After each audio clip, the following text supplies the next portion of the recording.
Wow, look at this crowd. This is really something else. How wonderful to have this many people who are interested in history. Seriously, it's great to be here at the Sweetbriar College Atlanta Alumni Club Living Room Lecture Learning Series.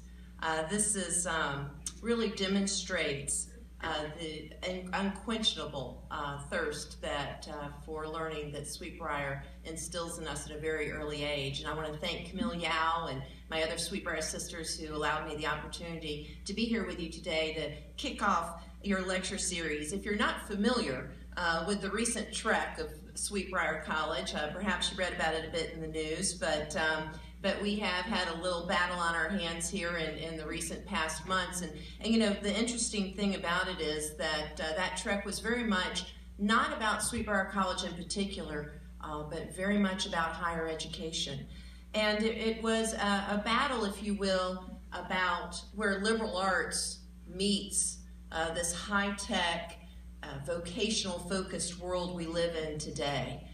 It was a war to make sure that we could insert that A in STEM, make sure we call it STEAM, which is science, technology, engineering, arts, and mathematics.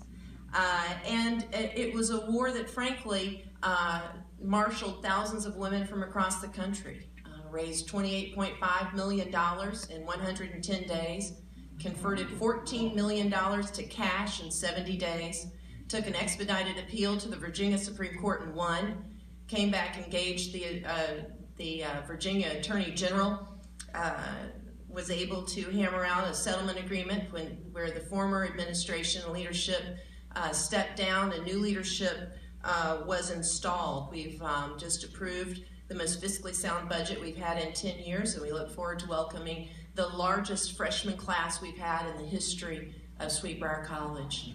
So it's pretty remarkable.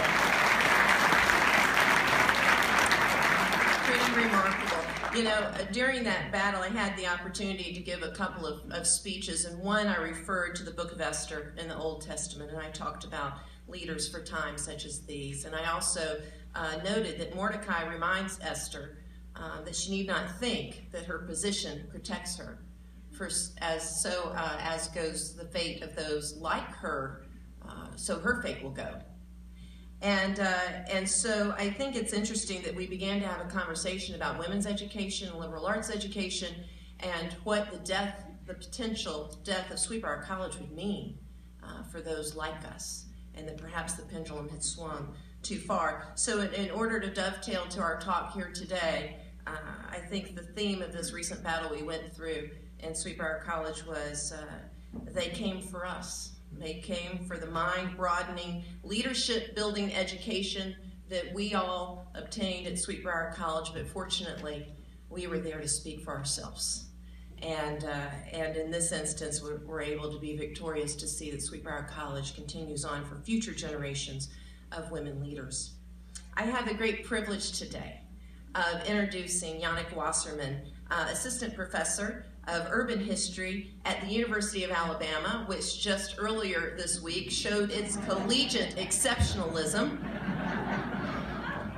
He is the three-time popular veteran speaker of this series. He's an author of probative and provocative writings of why history matters and how our human course is seismically changed by these occurrences.